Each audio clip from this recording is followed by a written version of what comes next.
Dans ce terme de solidarité, il y a qu'est-ce que je peux apporter aux autres. Monsieur Ménard va nous parler du point où on est actuellement, l'accès à la recherche. Donc le professeur Ménard, je ne vais pas vous le présenter, et on en a déjà beaucoup parlé depuis le début. Trop. Et ce qui est intéressant, c'est qu'il fait partie du comité du suivi du plan Alzheimer. Comme vous avez une autorité souriante, madame, vous me laisserez la minute nécessaire pour me sortir de cet appareil. Ah non, moi j'ai la solidarité de mon fils pour faire ça. Bien, merci de m'avoir demandé de participer à cette réunion qui est très, très utile, très, très intéressante. Et la partie qui m'est confiée, c'est la recherche dans la maladie d'Alzheimer. Je pense qu'on peut partir très simplement de la partie numéro 9 de la charte et la réfléchir d'abord ensemble. Une charte évolue toujours, donc comme l'a dit Madame Olivet, vous allez continuer à y penser. Je vous fais relire cette partie de la charte avec des petites modifications. Toute personne atteinte d'une maladie d'Alzheimer ou d'une maladie apparentée doit pouvoir bénéficier des progrès des recherches.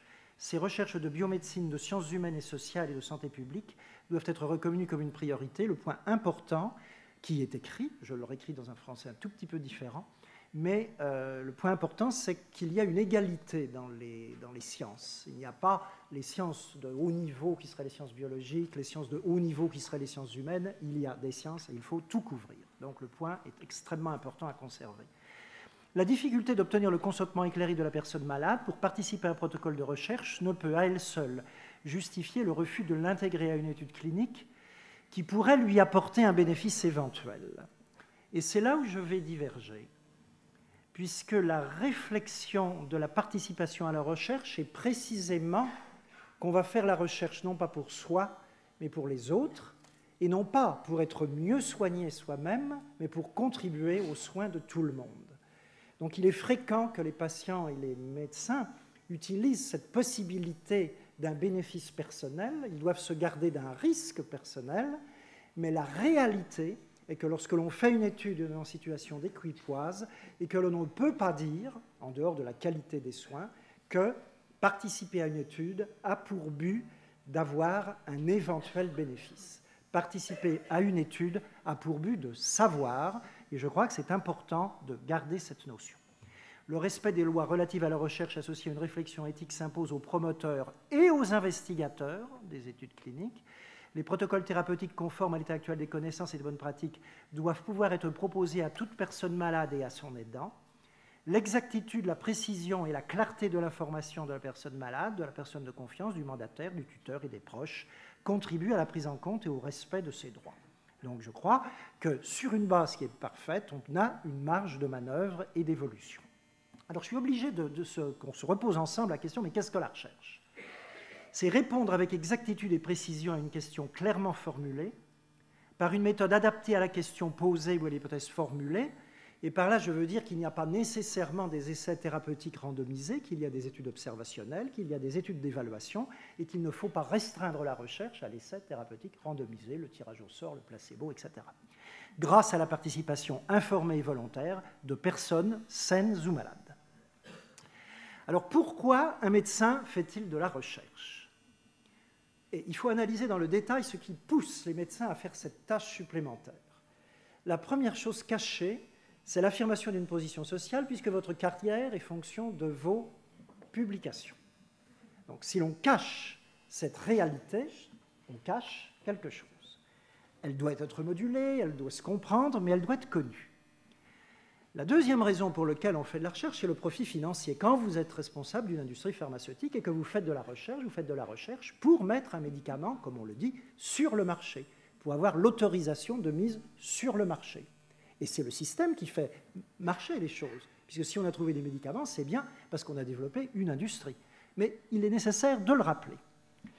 La curiosité intellectuelle, elle est totalement respectable. Il y a des médecins que la routine de tous les jours peut fatiguer, qui se posent des questions et qui veulent répondre aux questions indépendamment de tout problème de position sociale et indépendamment de tout gain financier. Et puis le point qui est important et qu'il faut essayer de populariser, me semble-t-il, c'est que dans une maladie où il n'y a pas de traitement qui supprime l'évolution de la maladie ou des maladies, comme vous l'a rappelé tout à l'heure, On ne peut pas faire du soin si on ne participe pas à la recherche. On ne peut pas accepter la tuberculose à une certaine époque si on n'a pas un traitement de la tuberculose.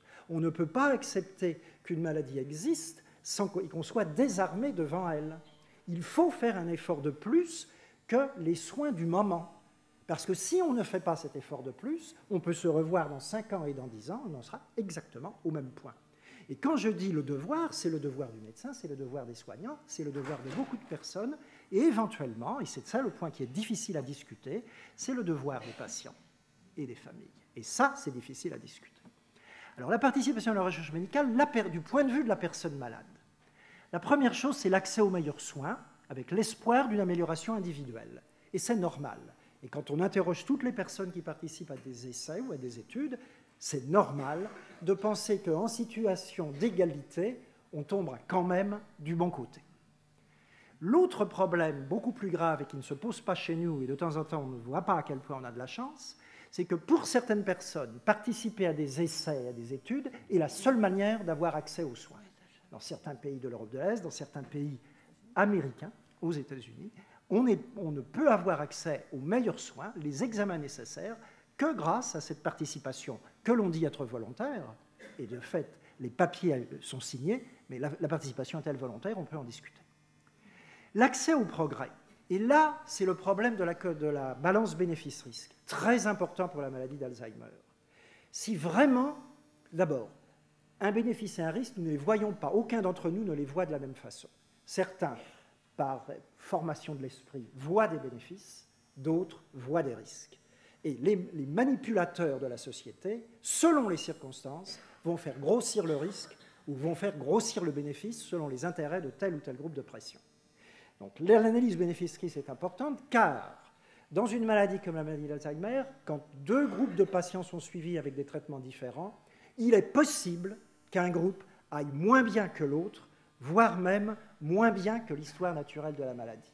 Et si l'on cache cette possibilité, faible, puisque bien évidemment, si c'est un promoteur industriel ou si c'est un promoteur institutionnel, ils font les études avec l'espoir d'avoir un résultat positif. Sans ça, ils ne feraient pas l'étude.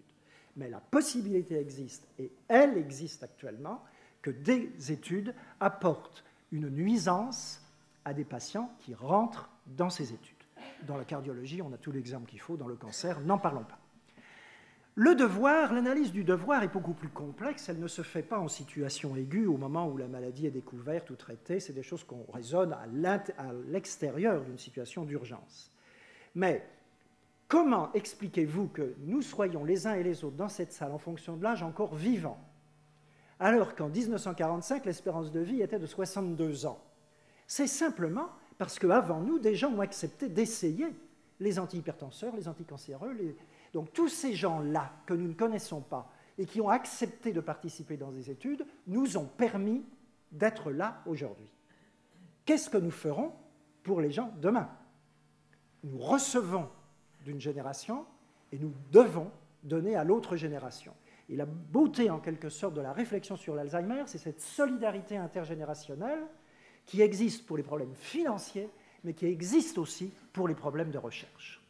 Alors, dans la manière d'aborder dans le plan Alzheimer, l'effort a été fait, un effort de réflexion, une formation différente des gens, ce qui veut dire que la qualité de la recherche n'est pas suffisante actuellement, et il faut espérer que la jeune génération sera meilleure que l'ancienne. L'esprit critique des gens n'est pas assez développé, parce que dans les multiples annonces qui disent qu'il y a eu telle ou telle découverte, quand on connaît bien la technique, on sait qu'il y a derrière ces annonces des manipulations financières ou d'ego qui ne sont pas acceptables. La compréhension de la compétition internationale n'est pas connue suffisamment dans notre pays, et la réflexion sur la personne humaine, on a peut-être un exemple ici, et le plan, je crois, avait essayé de mettre à quel point c'était important et qu'il ne fallait pas seulement regarder des problèmes financiers et des problèmes scientifiques, des problèmes intellectuels, qu'il fallait se pencher sur qu'est-ce que la personnalité des gens qui souffrent de la maladie. Alors, la recherche clinique sur la maladie d'Alzheimer a des spécificités.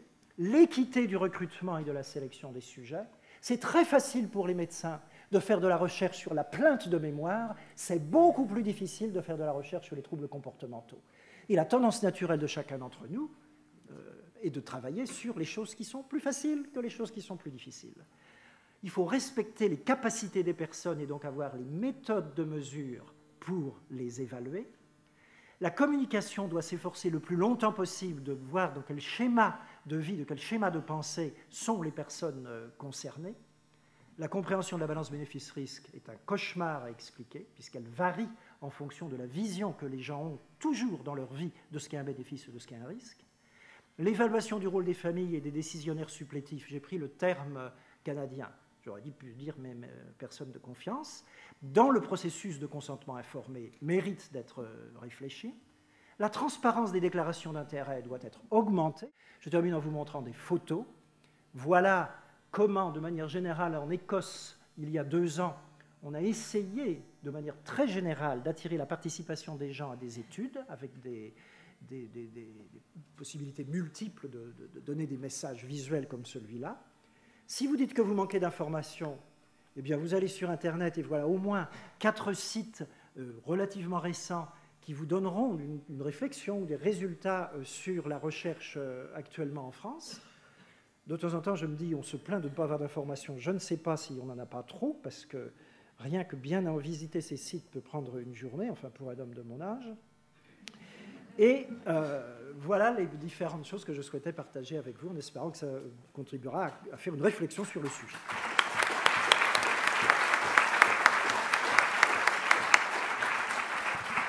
Merci beaucoup. Je crois qu'après cette communication, nous avons tous envie de participer à la recherche et de la faire connaître.